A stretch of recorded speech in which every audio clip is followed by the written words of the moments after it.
The Curse of Westwood Graves. The village of Umwakwe was a place of whispers and shadows nestled deep in the heart of a dense forest. It was a quiet, unassuming settlement, but it carried a secret as old as the trees that surrounded it. No one in Umwakwe was ever buried facing west. It wasn't just tradition. It was law. The elders spoke of a curse, one that would awaken the dead if their graves faced the setting sun. For generations, the villagers obeyed without question. But as time passed and the world outside grew louder, some began to doubt the old ways. Among them was Chika, a young man who had returned to the village after years in the city. He was skeptical of the superstitions that governed his people.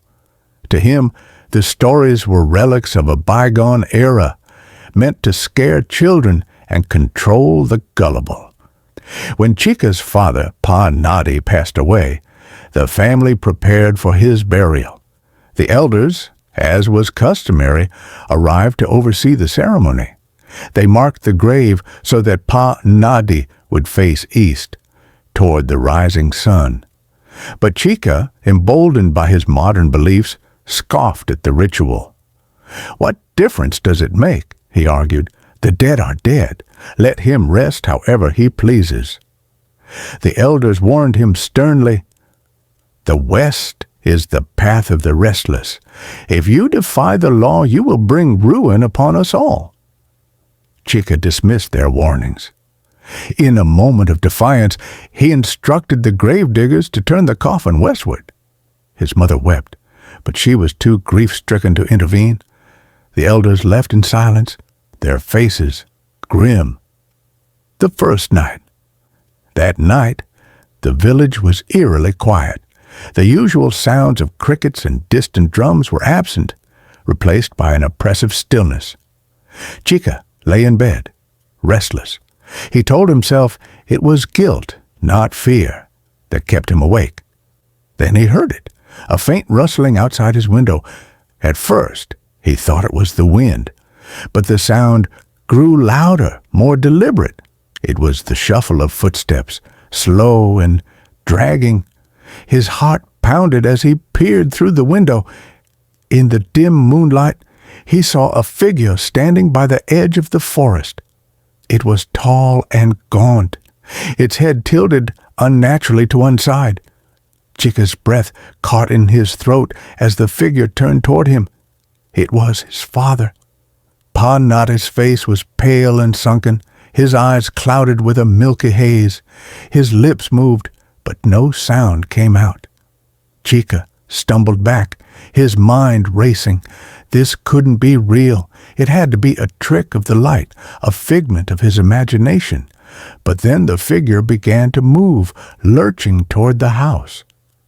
Chika bolted the door and lit a lantern, his hands trembling.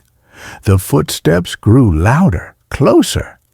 He could hear the faint rasp of his father's voice now, a guttural whisper that sent chills down his spine.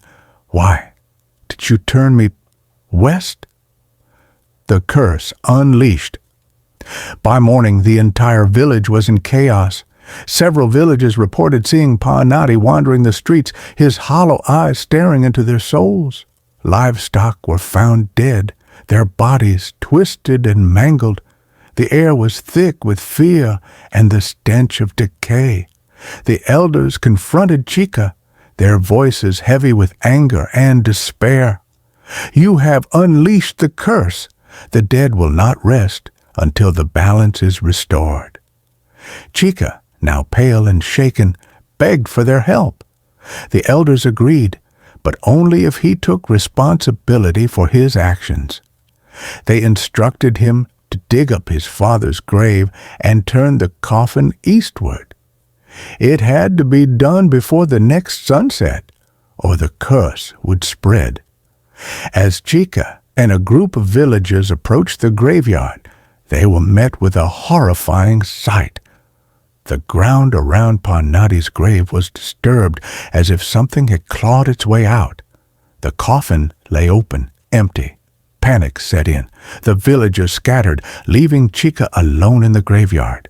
He called out for his father, his voice trembling. "Pa, I'm sorry. Please forgive me." The wind howled in response, carrying with it a voice that was not entirely human. "It is too late." The final confrontation. That night, the village was plunged into darkness. The moon was obscured.